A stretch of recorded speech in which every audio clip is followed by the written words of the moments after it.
frame this in such a way that whose water is it? Sometimes it has to do with the water in the ground. Sometimes it's the water that's captured. Later on, it becomes, if a planning group or a region is planning to use the water, does that water kind of belong to them? Can another region come in and take that water? That's what we're seeing happening now. Is that, whose water is it then? The groundwater districts have a very interesting situation. They don't own water. They don't sell water. However, they permit wells. And unfortunately, they have to permit the first guy that walks in the door that's got a permit and passes all the criteria. So once they've given a permit, whose water is it?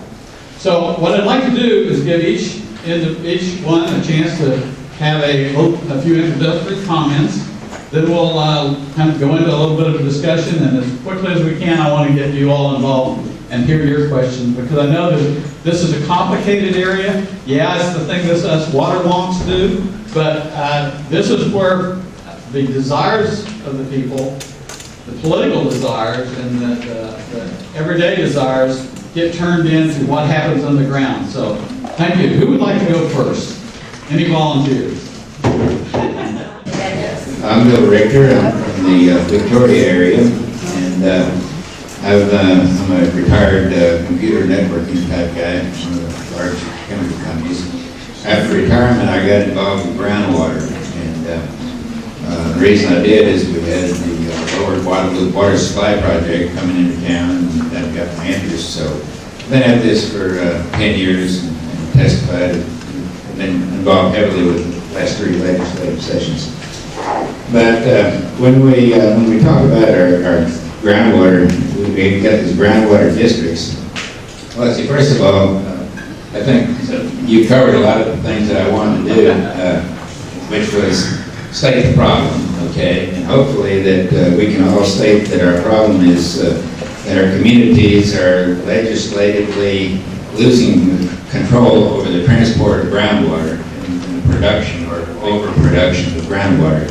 And I've been involved with several small groups that we've tried to organize, bigger groups.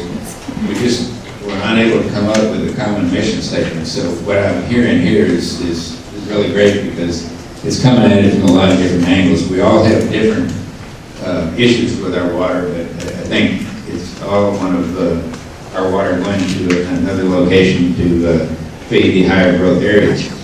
And the desired outcome is basically, I think, what we're going to work on this afternoon. So that part is really great. Now let me talk about groundwater conservation districts. When voters confirm a groundwater conservation district, they're usually promoted by your local county movers and shakers and your local development people. And you'll often find a lot of people from the water river authorities supplying the donuts and the coffee. And they'll tell you need to form a groundwater conservation so you have local control. And there's always the worry about the pipeline projects. Well, we did that in Victoria, and lo and behold, the same year that we confirmed our district, we lost our local control. In the last 3 legislative sessions, they've progressively taken it away. And this is just, it's terrible now. As far as the vested rights, one of the biggest things we've got right now is, as far as losing control, is this Senate Bill 332. We need to really oppose that. And keeping with the theme of this forum, this panel here, whose water is it? I believe it's not a vested property rights. I think it's community water. And this community water is regulated by rules propagated by your local groundwater conservation district. Have about another minute? You're doing it. Yeah. Okay. Purpose of a groundwater district. There's some real important points that will help us along the way. The purpose is to conserve, preserve, protect, and prevent waste. Nowhere in this legislation is the purpose to pipeline to transport water around. If you go to Webster, you're going to find that the definition of preserve is to hold back or retain or safe for future generations. So I've used that as the center argument with a lot of the legislation that I've unsuccessfully brought forward to the legislature. As far as vested property rights, as I was trying to work this presentation up, I was comparing it to water. You know, water and air are life-sustaining things. You got to have it to live, okay? And if you get pipeline clean air, there would be a commodity market. They'd be pipelining all the water out of here. Now, the vested property rights says, you know, that the power comes down from the sovereign or from God down to the state or whatever. And if every bit of water is vested property rights, that means that the property owners own 100% of the water. Another way of thinking about it, those people can deprive the non-property owners of the right to life. There's, you know, they can hold all the water back. If you did the same way thing with the air, you'd be in real bad shape.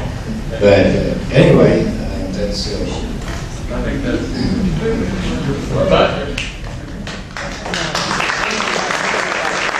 Thank you. My name is David Baker, and I'm Executive Director of the Wimberley Valley Watershed Association, and I'm Vice President of the Hayes Trinity Groundwater Conservation District Board. And in 1988, I bought land around Jacob's Well, which is a large artesian spring, one of the largest springs in the Trinity. Scuba divers have now penetrated over 5,000 feet back into it. Some of you all might have heard of it back in the 70s and 80s. Divers have drowned in there. It's a very dangerous cave. It's an extraordinary natural resource that emits 98% of the spring flow to Cypress Creek, which runs through Wimberley, the Blanco River, on down to Guadalupe, and on down to the coast, all the way down past where Mr. Richter lives. So I looked at that resource, and at that time, there was no groundwater conservation district, there had been no water monitoring, there was no real studies or anything that had been done to determine what was happening there. We saw it in '96, almost stop flowing, and then in 2000, Jacob's Well stopped flowing for the first time in recorded history. And just this past drought in 2009, it stopped for almost 4 months. In terms of the economic impact to our valley, there's a study done by River Systems Institute that indicated that stream, when it stops, would reduce property values between 30 to 50%, as well as the impacts on tourism, which is really is our biggest industry there, besides real estate. And the Blue Hole Park, the regional park that the county had helped to purchase, the city of Wimberley, is downstream and is fed by that resource. So the impetus to do something about protecting it inspired me to get involved to form a groundwater conservation district back in 2001, the 77th legislature. We got a district, but unfortunately that district was very hamstrung by the legislation that formed it. Chapter 36 allows districts to either have an ad valorem election or to charge pumping fees. This district had neither of those and could only charge a $300 fee for new wells. So I said, that's like, chopping down the trees to save the forest. It is a silly, silly idea. And it had many provisions of oversight from the county commissioners. They could call for an election if the board made a decision that the commissioners or the community didn't like. And really also limited us from regulating any kind of residential wells or agricultural wells. So 98% of the wells in the district does not have any regulatory authority over, but that 2% that we do regulate pumps about half of the water. And just real quickly about the Trinity, we're talking about the water availability. I'll get to the ownership issue in a second here, but the Trinity is very different aquifer than the Edwards or some of these sand and gravel aquifers. I had one hydrogeologist say that in the Edwards, water could move almost 5 miles in some places in one day. but in parts of the Trinity, the upper Trinity, it might move 5 inches in a year. So it's a very different availability model. And in our district, and I do want to say that I think one of the biggest areas that we are lacking is in good science and good understanding of availability. But the science that has been done has told us that we're right now pumping about 2,000 acre-feet more from the Trinity in Hayes County than is sustainable to maintain spring flows and protect the existing wells.